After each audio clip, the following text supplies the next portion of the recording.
நாளைக்கான வீடியோக்கான ஒரு ப்ரோமோ தாங்க வந்திருக்கு. ப்ரோமோ வந்து சூப்பராக இருந்துச்சு அப்படின்னு தாங்க சொல்லணும். அதாவது காசு காணாமல் போன மேட்ரு வந்து நம்ம எழிலுக்கு வந்து தெரிஞ்சிச்சு அப்படின்னு தாங்க சொல்லணும். கடைசியில் பார்த்தா ராமையா வந்து வீட்டை விட்டு வெளியில் போக சொல்லிட்டாங்க அப்படின்னு தாங்க சொல்லணும். அதெல்லாம் பார்க்குறக்கு நம்ம சேனலை மட்டும் மறக்காமல் லைக் அண்ட் சப்ஸ்கிரைப் மட்டும் பண்ணிடுங்க. ஃபஸ்ட்டு எடுத்தோடனே நம்ம எழிலோட அம்மா இருக்காங்கல்ல, அவங்க வந்து வேகமாக வராங்க. வந்தவொடனே எழில்கிட்ட வந்து சொல்கிறாங்க, எழில் காசு ரூமில் வச்சுருந்த காசை வந்து காணும்ப்பா அப்படிங்கிற மாதிரி சொல்கிறாங்க. என்னம்மா சொல்கிறீங்க, நல்லா போய் தேடி பாருங்கம்மா அப்படிங்கிற மாதிரி சொல்கிறாங்க. மறுபடியும் போய் அவங்க வந்து ரூமில் வந்து தேடி பார்க்காங்க, காசு காணும். விறுவிறுன்னு வந்து நல்லா தேடி பார்த்துட்டேன்ப்பா, காசை வந்து காணும் அப்படிங்கிற மாதிரி வந்து எழிலோட அம்மா சொல்கிறாங்க. அப்படியா அப்படின்னு சொல்லிட்டு ராமையா வந்து எழில் வந்து கூப்பிட்டு விட்றாரு. ராமையா வந்தவொடனே, ராமையா என்னோடய ரூமு, அம்மாவோட ரூமு 2 ரூமை மட்டும் விட்டுட்டு மீதி எல்லா ரூம்லேயும் வந்து நீ போய் செக் பண்ணு, தரோவாக செக் பண்ணு அப்படிங்கிற மாதிரி சொல்கிறாங்க. சரின்னு சொல்லிட்டு போய் ராமையா வந்து எல்லா ரூம்லேயும் வந்து செக் பண்ணி பார்க்காங்க. செக் பண்ணி பார்த்தோன்னே வெளியில் கீழே வராங்க. என்ன ராமையா ஆச்சு அப்படிங்கிற மாதிரி வந்து எழில் கேட்காங்க. ஐயா, நான் எல்லாரோட ரூம்லேயும் செக் பண்ணிட்டேன், எந்த ரூம்லேயுமே காசே இல்லை, இன்னும் ஒரே ஒரு ரூமில் தான் செக் பண்ணணும், அது வந்து சுடரோட ரூம்பு அப்படிங்கிற மாதிரி சொல்கிறாங்க.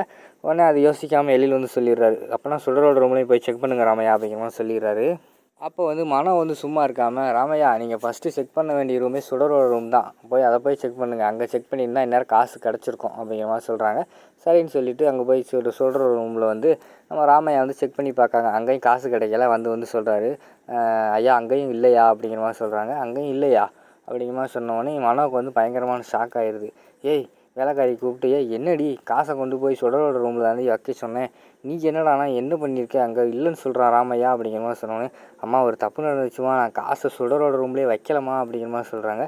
எதுக்குடி என்னாச்சு அப்படின்னு கேட்டதுக்கு, சுடரோட ரூமில் வைக்க முடியல, நான் ராமையா படுத்திருந்தாரு அங்கே வச்சுட்டேன் அப்படிங்கிற மாதிரி சொல்கிறாங்க. என்னடி இப்படி சொல்லிக்கிட்டு இருக்க, சுடரை மாட்டி விடலான்னு நினச்சா நீ இப்படி பண்ணிட்டே அப்படிங்கிற மாதிரி சொல்லிகிட்டு இருக்காங்க.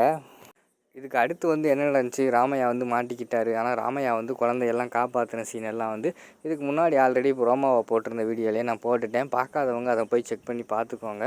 அதோட பார்த்தீங்கன்னா இந்த ப்ரோமோ வந்து முடிச்சிடுறாங்க.